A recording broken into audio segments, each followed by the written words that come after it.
أعوذ بالله من الشيطان الرجيم. بسم الله الرحمن الرحيم.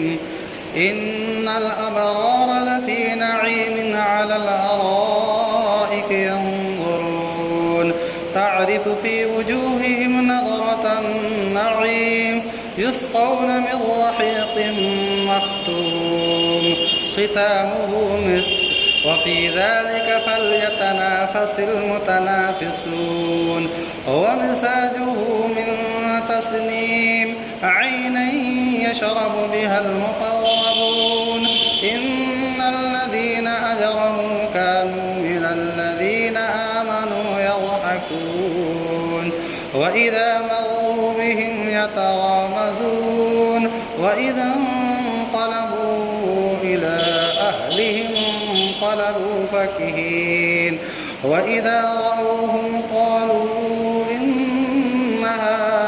هؤلاء لضالون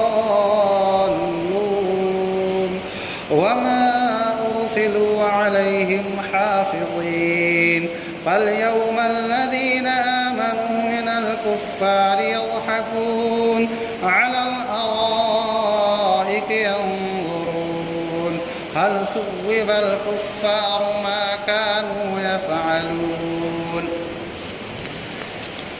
یہ سورہ تطفیف جس میں کل 36 آیتیں تھیں، ان میں سے 21 آیتوں کا ترجمہ اور مختصر خلاصہ آپ کے سامنے گزشتہ بدھ کو پیش کیا جا چکا ہے.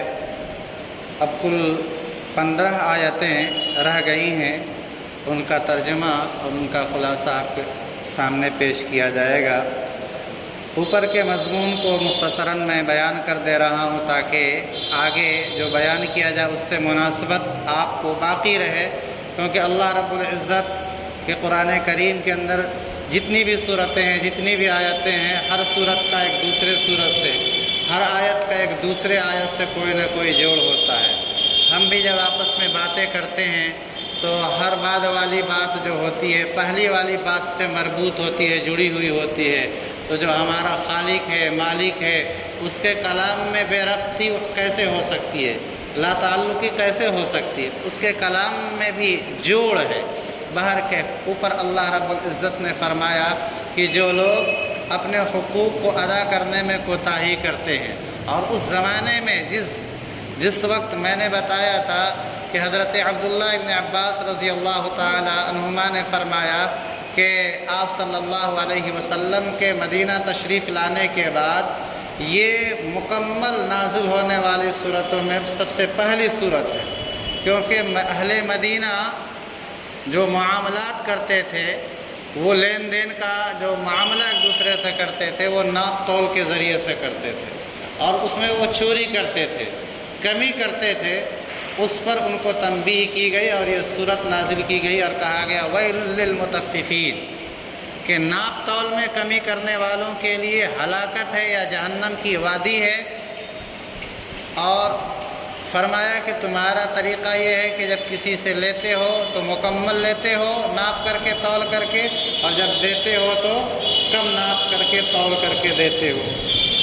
اور یہ ناپ اور تول یہ ایک معاملہ تھا جو عموماً لوگ کرتے تھے، لیکن کوئی بھی معاملہ جس سے حق کو پہچانا جا سکے، حق اور ناحق کو پہچانا جا سکے. میں نے بتایا ساڑیوں کا کاروبار کرتے ہیں ہم، ساڑیوں کو دینا ہے، اتنی فرصت نہیں ہے لینے والے کو کہ وہ ایک ایک ساڑی کو گن کر کے لے. آپ نے پورا کا پورا ایک گٹھر باندھ کر کے دے دیا اور یہ کہہ دیا اس میں 1000 ساڑیاں ہیں، اور اس نے 1000 ساڑیوں کا پیسہ آپ کو دے دیا، اور معلوم ہوا اس میں 990 یا 99 ساڑیاں تھیں. اور آپ ایک تو دھوکہ ہوتا ہے اور ایک قصداً، تو غلطی سے اگر ہو جائے تو اللہ معاف کرنے والا ہے بھول چون کو، لیکن ایک قصداً آپ ایسا کر رہے ہیں. یا اسی طرح سے کوئی آدمی غلہ تول کر کے دیتا ہے، سبزیاں تول کر کے دیتا ہے، وہ کم ناپ تول کر کے دے رہا ہے، اس کے لیے بھی یہی وعید ہے. ایک آدمی کو آپ نے مزدور رکھا، اور وہ اپنی ذمہ داری کو جتنے گھنٹے ادا کرنا ہے اتنے گھنٹے ادا نہیں کر رہا ہے، یا اتنے گھنٹے تو وقت دے رہا ہے لیکن جس انداز میں اس کو کام کرنا چاہیے اس طرح سے کام نہیں کر رہا ہے، وہ بھی ویل للمطففین کا مصداق ہوگا، وہ بھی ایک حرام کام کر رہا ہے۔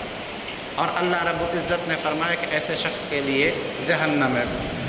پھر اللہ کے نبی علیہ الصلاۃ والسلام جب ان کے سامنے کفار مکہ کے سامنے اور یہود مدینہ کے سامنے قرآنی آیات پڑھ کر کے سناتے تھے تو یہ کہتے تھے اساطیر الاولین، یہ جو محمد قرآن کہہ رہے ہیں یہ اساطیر الاولین ہے، پچھلے زمانے کے لوگوں کا افسانہ ہے، من گھڑت کہانیاں ہیں، اس کا حقیقت سے کوئی تعلق نہیں ہے۔ اللہ رب العزت نے فرمایا کہ یہ من گھڑت کہانیاں نہیں ہیں، اس کی حقیقت تمہیں اس لیے نہیں معلوم ہو رہی ہے کہ تمہارے دلوں کے اوپر تمہاری بدعمالیوں کا زنگ لگ چکا ہے، اور جس طرح سے زنگ لوہے کو کھا جاتا ہے، اس کو مٹی بنا دیتا ہے، ایسے ہی گناہوں کا جب انسان کے دل کے اوپر لگتا ہے تو قبول حق بات ماننے کی صلاحیت اس کے دل سے دھیرے ختم ہو جاتی ہے۔ تو ان کافروں کا حال یہی تھا کہ اللہ رب العزت نے ان کے دلوں کے اندر حق اسلام کو ماننے کی جو صلاحیت تھی، گناہوں کے نتیجے میں، انکار حق کے نتیجے میں وہ صلاحیت ختم ہو گئی۔ تو یہ جو انکار کر رہے تھے کسی دلیل کی بنیاد پر نہیں، ایک آدمی کسی بات کا انکار کرتا ہے، تسلیم نہیں کرتا ہے تو اس کی کوئی نہ کوئی دلیل ہوتی ہے، چاہے وہ دلیل قرآن ہر حدیث سے دے یا دلیل اپنی عقل سے دے۔ ان کے پاس نہ کوئی عقلی دلیل تھی نہ کوئی قرآن اور حدیث، وہ مانتے ہی نہیں تھے، کسی طرح کی کوئی دلیل نہیں تھی۔ اللہ نے کہا کہ تم بے دلیل کے میری میرے محمد کی باتوں کا انکار کرتے ہو۔ پھر اللہ رب العزت نے فرمایا کہ تمہارے لیے جہنم ہے، اور کہا کہ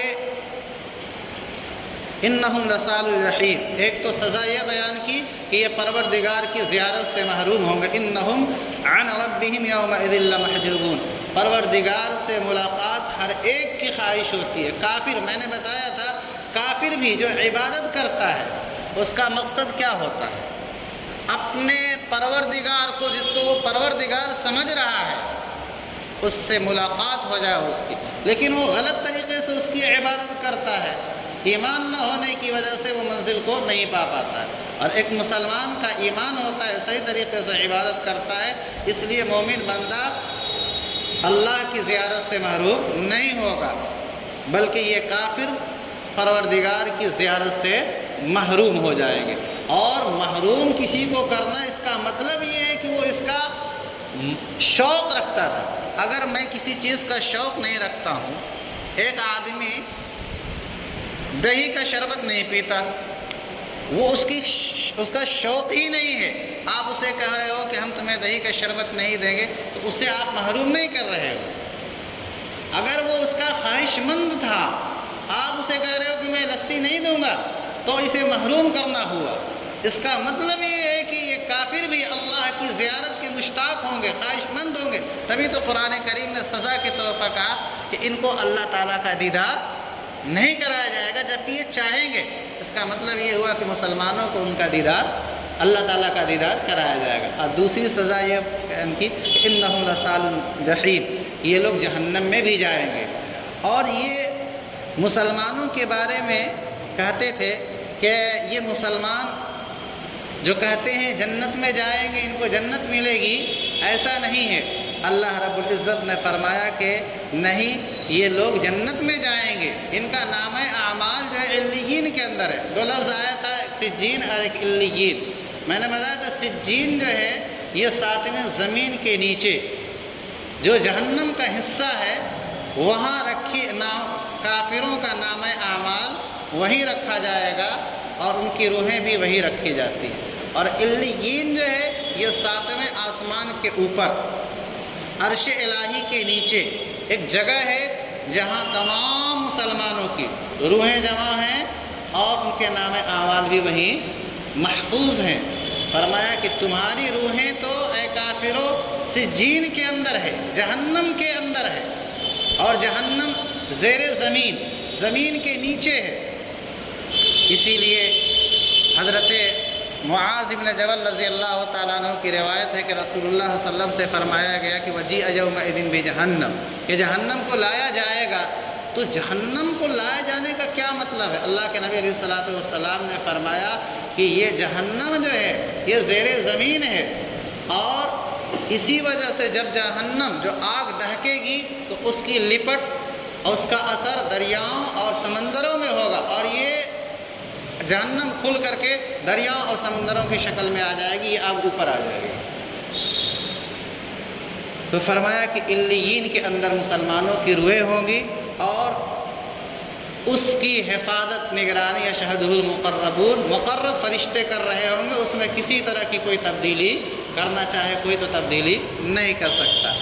ان الابرار لفی نعیم، کیونکہ یہ لوگ کہتے ہیں کہ یہ مسلمان جو عبادات کرتے ہیں، محمد کی باتیں مانتے ہیں، ان سے ان کو کوئی فائدہ ہونے والا نہیں۔ اللہ تعالیٰ نے کہا ان الابرار، جو نیک لوگ ہیں، مسلمان ہیں، یہ آرام کی جگہ یعنی جنت میں ہوں گے، نعیم نعمت والی جگہ جنت میں ہوں گے۔ علی الارائک ینظرون، اور آرام صوفوں کے اوپر بیٹھ کر کے سارے جنت کا وہ نظارہ کریں گے۔ علی الارائک ینظرون تعرف فی وجوہہم نظرۃ النعیم، ایک آدمی جب آرام کے مقام میں ہوتا ہے، اس کو اچھا بھرپیٹ کھانے کو ملتا ہے، اچھا کپڑا پہننے کو ملتا ہے، رہنے کو اچھا مکان ملتا ہے، تو جب وہ باہر آتا ہے یا وہ لوگ اس کو دیکھتے ہیں تو سمجھ جاتے ہیں کہ یہ بڑی خوشحال زندگی گزار رہا ہے۔ اللہ رب العزت نے فرمایا کہ ان مسلمانوں کو جو جنت میں ہوں گے اور صوفوں پر بیٹھ کر کے جنت کا نظارہ کر رہے ہوں گے، تعرف، تم ان کے چہروں کے اوپر اس جنت کی نعمت کی تر و تازگی کا اثر محسوس کرو گے۔ دنیا میں ہم دیکھتے ہیں کہ جس انسان کو دنیا کی ساری سہولیات میسر ہوتی ہیں، جب وہ باہر آتا ہے لوگوں سے ملتا ہے تو بڑے خوش ہو کر کے ملتا ہے۔ اللہ رب العزت نے فرمایا کہ جنت کی جو نعمت دائمی نعمت ہے، اس کا بھی اثر یہ ہوگا کہ چہروں پر ان کا اثر ظاہر ہوگا۔ تعرف فی وجوہہم، چہروں کے اوپر نعمت کی تر و تازگی، جنت کی نعمت کی تر و تازگی کو تم دیکھو گے۔ یسقون من رحیق مختوم، اور ان جنتیوں کو پلایا جائے گا اس خالص شراب سے جس شراب کے اوپر جو ہے مہر لگی ہوئی ہوگی۔ مہر لگنا یہ اس بات کی علامت ہے کہ یہ مکمل طریقے پر محفوظ ہے، ڈیٹ ایکسپائر نہیں ہے، یہ ہر طرح کی کمی زیادتی سے محفوظ ہے۔ ختامہ مسک، اور فرمائے کہ اس کے اوپر جو مہر لگے گی وہ بھی خوشبو والی ہوگی۔ تو مہر لگا کر کے اس کو باہر کی تبدیلی سے، کسی طرح کی بدبو سے اور کسی طرح کے تغیر سے، تبدل سے محفوظ کر دیا، اور مہر سے بھی خوشبو آ رہی ہے۔ وفی ذلک فلیتنافس المتنافسون، فرمایا کہ یہ جنت کی جو نعمت جو مشروب کی شکل میں حاصل ہوگی، اور اس کے علاوہ دوسری شکلوں میں بھی ظاہر ہوگی کہ اللہ کا دیدار نصیب ہوگا، اس کے لیے لوگوں کو سبقت کرنا چاہیے، مسابقت کرنی چاہیے۔ وہ اللہ رب العزت نے فرمایا کہ ہم دنیا کی فانی نعمت، چاہے وہ مکان ہو، چاہے وہ دکان ہو، چاہے کاروبار ہو، چاہے دنیا کی کوئی بھی چیز ہو، وَمَا الْحَيَاةُ الدُّنْيَا إِلَّا مَتَاعُ الْغُرُورِ، دنیا کی زندگی یہ ایک دھوکے کا سامان ہے۔ فرمایا کہ تم اس کے لیے ایک دوسرے سے مسابقت کرتے ہو، ہر کوئی چاہتا ہے کہ میں اپنے پڑوسی سے کاروبار میں آگے نکل جاؤں، میرا گھر مکان جو ہے پڑوسی سے ذرا اونچا ہو جائے، کاروبار بڑھ جائے۔ فرمایا یہ تو فانی چیز ہے، مسابقت کر رہے ہو، لیکن در حقیقت مسابقت کا میدان یہ ہے نعمت، آخرت کی نعمت، اور آخرت کی نعمت میں مسابقت یہ ہے کہ تمہارا عمل نیک ہونا چاہیے، نماز پڑھو، روزہ رکھو، زکوٰۃ دو، خوب سے خوب، یہ ہے اصل مسابقت۔ وفی ذلک فلیتنافس المتنافسون، اسی کے اندر مسابقت کرنے والوں کو، اور بعض لوگوں نے ترجمہ کیا ہے لالچ کرنے والوں کو لالچ کرنا چاہیے، دنیا کی چیزوں کے اندر لالچ نہیں کرنا چاہیے۔ ومزاجہ من تسنیم، اوپر آیا تھا کہ ان کو ایک خالص شراب، ایسی شراب جس کو پی کر کے نشہ نہیں ہوگا بلکہ طبیعت کے اندر چستی پیدا ہوگی، اس میں تسنیم کی ملاوٹ ہوگی۔ تسنیم کیا ہے؟ قرآن نے خود ہی بیان کیا کہ عین یشرب بها المقربون، ایک جنت کا چشمہ ہے جس سے اللہ کے جو مقرب بندے ہوں گے پانی پئیں گے۔ تو وہ جو شراب دی جائے گی، اس شراب کے اندر جنتی پانی تسنیم کی آمیزش ہوگی۔ ان الذین اجرموا کانوا من الذین یضحکون، آگے فرمایا کہ ان کافروں کا حال یہ تھا کہ مسلمانوں کی عبادتوں کو دیکھ کر کے اور ان کے کپڑوں کو دیکھ کر کے یہ ٹھٹھا مارا کرتے تھے، یہ دیکھو جو ہے کیسے یہ لباس انہوں نے صوفیانہ پہن رکھا ہے۔ آج بھی ہوتا ہے، ہنسنے والے ہنستے ہیں، لیکن ان کے ہنسنے کی ہمیں پرواہ نہیں کرنی چاہیے۔ کفار مکہ بھی ہنسا کرتے تھے کہ یہ دیکھو ٹوپی، یہ دیکھو سر کے اوپر عمامہ، یہ کرتا، یہ تسبیح، جو نبوی لباس ہے اس کو دیکھ کر کے مذاق اڑایا کرتے تھے۔ اللہ رب العزت نے اسی کا نقشہ کھینچا، ان الذین اجرموا، بے شک وہ لوگ جنہوں نے جرم کیا یعنی کافر تھے، یہ مسلمانوں پر یضحکون، ہنسا کرتے تھے۔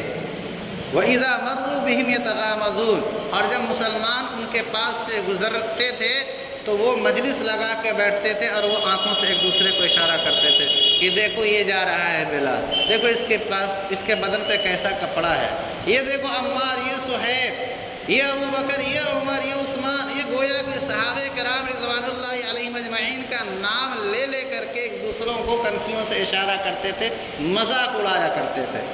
اور جب یہ صحابہ ان کافروں کے پاس سے گزرتے تھے تو ایک دوسرے لوگوں کو آنکھوں سے اشارہ کرتے تھے۔ آج ہم مسلمانوں پر بھی، یا مسلمانوں میں سے جو طبقہ دین سے بہت دور ہے، وہ نام کا مسلمان ہے، جمعہ اور عیدین کی نماز پڑھ لینے کو اپنے آپ کو مسلمان سمجھتا ہے، اور جو ایک آدمی 5 وقت کی نماز پڑھتا ہے، داڑھی رکھتا ہے، سب کچھ کرتا ہے، تو کہتے ہیں دیکھو کیسا آدمی ہے، گھر میں فاقے ہیں اور نماز کو جا رہا ہے۔ اس کا مطلب یہ ہے کہ گھر میں فاقہ ہے، گھر میں نہیں ہے تو نماز نہ پڑھے، وہ سب چھوڑ چھاڑ کر کے اسی کاروبار میں لگے۔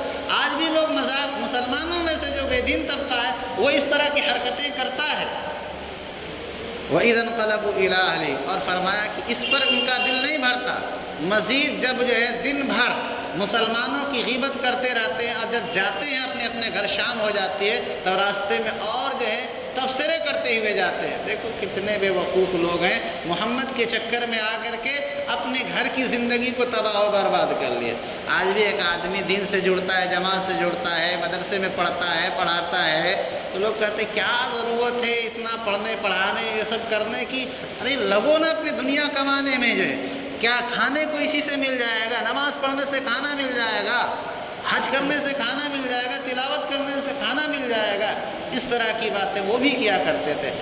فرمایا کہ وَإِذَا انْقَلَبُوا إِلَىٰ أَهْلِهِمْ، جب یہ کافر جب اپنے گھر والوں کے پاس جاتے تھے، انقلبوا فَكِهِينَ، تو وہ مزے لے لے کر کے جاتے تھے، تبصرے کرتے ہوئے جاتے تھے۔ وَإِذَا رَأَوْهُمْ، اور جب وہ مسلمانوں کو دیکھ لیتے تھے تو آپس میں ایک دوسرے سے کہتے تھے إِنَّهُمْ لَضَالُّونَ، کہ یہ لوگ راستے سے بھٹک گئے ہیں۔ نعوذ باللہ، صہیب رضی اللہ تعالیٰ عنہ کو، حضرت بلال کو، حضرت عمار کو، حضرت ابوبکر صدیق کو، حضرت عمر فاروق رضی اللہ تعالیٰ عنہ کو، ان صحابہ کو کہتے تھے کہ یہ لوگ غلط راستے پر اور ہم لوگ سیدھے راستے پر۔ کیوں؟ اس لیے کہ انہوں نے محمد کا دامن تھام لیا تھا۔ جو کل تک محمد بڑے اچھے تھے، کیوں نبوت کی دعوت نہیں دی تھی، آج محمد نے نبوت کی دعوت دی تو آج محمد برے ہو گئے اور محمد پر ایمان لانے والے بھی گمراہ ہو گئے۔ یہ ہمدردی کے طور پر نہیں کہتے تھے، بلکہ یہ لوگ مذاق اڑانے کے طور پر کرتے تھے۔ میں نے بتایا کہ مسلمانوں میں بھی ایک طبقہ ایسا ہے، اللہ اسے سمجھ آتا فرمائے کہ جو لوگ دین سے جڑتے ہیں نا، ان کو کہتے ہیں ارے یہ لوگ تو بھٹک گئے ہیں۔ وَمَا أُرْسِلُوا عَلَيْهِمْ حَافِظِينَ، اللہ تعالیٰ نے کہا تمہیں یہ تبصرہ کرنے کی ضرورت کیا ہے؟ کیا تم ان کے نگراں ہو؟ بھائی باپ کہتا ہے کہ میرا بیٹا غلط راستے پہ چل پڑا ہے، تو اے کافرو، اے ابو جہل، اے ابو لہب، کیا تم عمار کے، بلال کے، صہیب کے، ابو بکر و عمر کے نگراں ہو جو تم کو یہ حق ملا ہے کہ تم کہو کہ یہ لوگ غلط راستے پر؟ وَمَا أُرْسِلُوا عَلَيْهِمْ حَافِظِينَ، ان کو ان کے اوپر نگراں بنا کر کے نہیں بھیجا گیا تھا۔ اب حال کیا ہوگا؟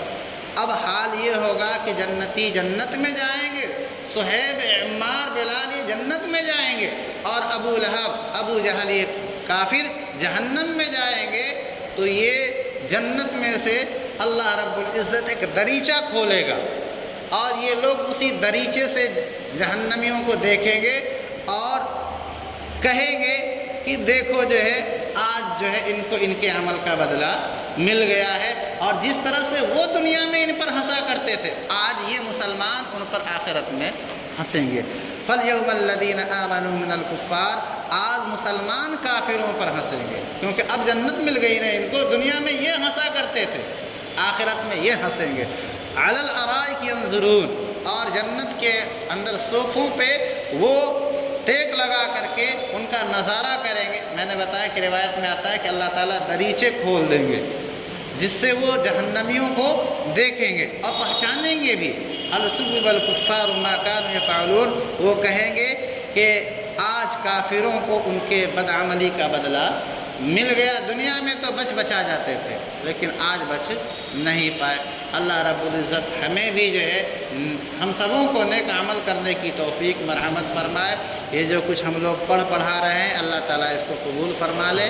اور ایک خاص بات جو ہے، ابھی غازی میاں کا میلہ چل رہا ہے، آپ بتائیے کون سا دین کا عمل ہے جس کے اندر ہم مسلمان مرد اور عورت اتنی جو ہے محنت اور اتنے شوق سے جو ہے اس میں حصہ لیتے ہیں۔ یہ قرآن نے کہا وَفِي ذَلِكَ فَلْيَتَنَافَسِ الْمُتَنَافِسُونَ، کہ جنت کے جو کام ہیں ان میں آپس میں مسابقت ہونی چاہیے۔ یہ کون سا جنتی عمل ہے؟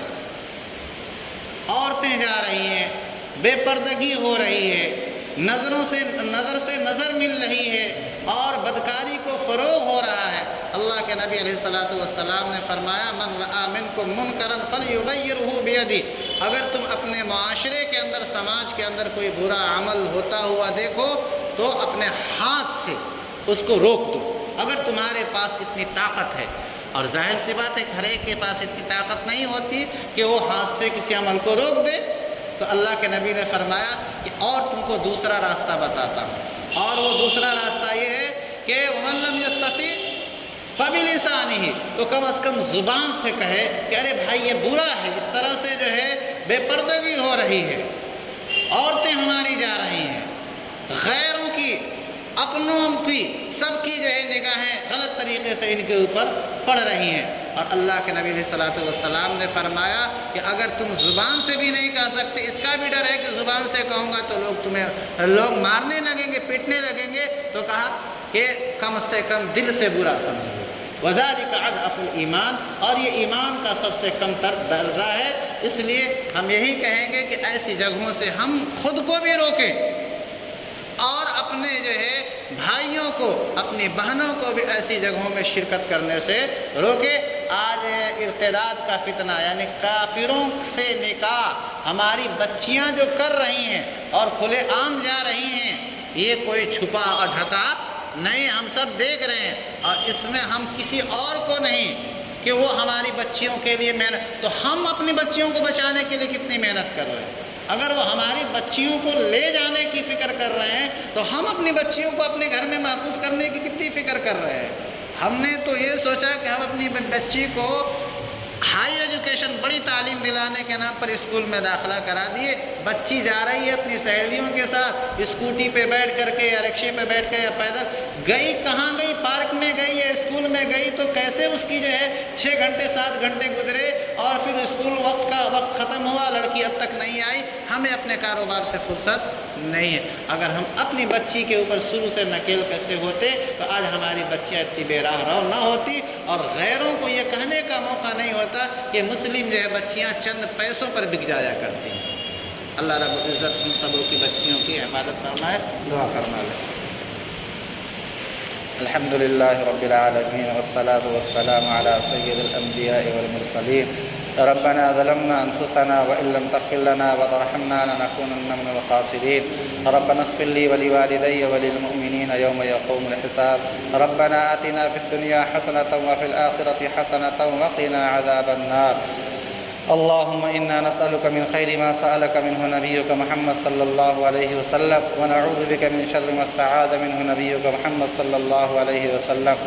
اے اللہ ہم سب کے گناہوں کو معاف فرما دیجئے، اے اللہ ہم سب کی خطاؤں کو درگزر فرما دیجئے، اے ہمارے پروردگار ہم سبوں کے ہر چھوٹے بڑے گناہ کو محض اپنے فضل و کرم سے معاف فرما دیجئے۔ اے ہمارے پروردگار ہم آپ کی بخشش کے وعدے پر یا اللہ تیرے بابرکت گھر مسجد کے اندر بیٹھ کر کے تیرے بابرکت قرآن کو ہم سنتے ہیں، یا اللہ سمجھتے ہیں، یا اللہ تاکہ آپ ہماری مغفرت فرما دیں، اس کو ہمارے لیے ذریعہ نجات بنا دیں، ذخیر آخرت بنا دیں۔ اے ہمارے پروردگار آپ کے رحمت کے خزانے میں کوئی کمی نہ آئے گی، یا اللہ ہم سبوں کا بیڑا پار ہو جائے گا۔ اے ہمارے پروردگار ہم سب جو ہے سر سے پیر تک گناہوں میں ڈوبے ہوئے ہیں، یا اللہ ہم سبوں کو اپنی گناہوں کا احساس ہے، اقرار ہے، یا اللہ ہم صدق دل سے توبہ کرتے ہیں کہ آج کے بعد جو گناہ ہم سے جان بوجھ کر کے ہو رہے ہیں، چھوٹے یا بڑے گناہ، یا اللہ ہم ان کو ترک کریں گے، یا اللہ آپ ہمیں بخش دیجئے۔ یا اللہ ہمارے جو گھر والے دنیا سے جا چکے ہیں، یا اللہ ان کی بھی مغفرت فرما دیجئے، ان کے درجات کو بلند فرما دیجئے۔ یا اللہ ہم میں سے جن کے ماں باپ دنیا سے جا چکے، یا اللہ ان کی بھی بخشش فرما دیجئے، کروٹ کروٹ ان کو جنت میں داخل فرما دیجئے۔ یا اللہ جن کے ماں باپ زندہ ہیں ان کی خدمت کی توفیق مرحمت فرما دیجئے۔ یا اللہ اس مبارک مجلس میں کچھ بوڑھے بھی ہیں، کچھ بچے بھی ہیں، جوان بھی ہیں، یا اللہ سب کو اے اللہ قبول فرما لیجئے۔ یا اللہ سب کی جائز تمناؤں کو پورا فرما دیجئے۔ یا اللہ ہم میں سے جو بھی بیمار ہے، یا اللہ یا اس کے رشتہ دار بیمار ہے، یا اللہ سب کو شفاء عاجلہ دائمہ مستمرہ عطا فرما دیجئے۔ یا اللہ ہم سبوں کے کاروبار میں برکت عطا فرما دیجئے۔ یا اللہ جو حالات آئے ہیں ان حالات کو دور فرما دیجئے۔ یا اللہ ہماری بہن بیٹیاں جو غیروں کے پاس جا رہی ہیں، غیروں سے تعلقات قائم کر رہی ہے، یا اللہ اس سیلاب کو روک دیجئے۔ یا اللہ ہم مسلمانوں کو یا اللہ بیدار کر دیجئے۔ یا اللہ ہمارے ذہنوں کے اندر، دلوں کے اندر اور ہمارے گھروں کے اندر اسلامی تعلیمات کو عام فرما دیجئے کہ ہم اپنی بچیوں کو اسلامی تعلیمات سے آراستہ کریں تاکہ وہ اس طرح کے ناجائز قدم نہ اٹھا سکے۔ اے ہمارے پروردگار ہم سب کی جائز تمناؤں کو محض اپنے فضل و کرم سے پورا فرما دیجئے۔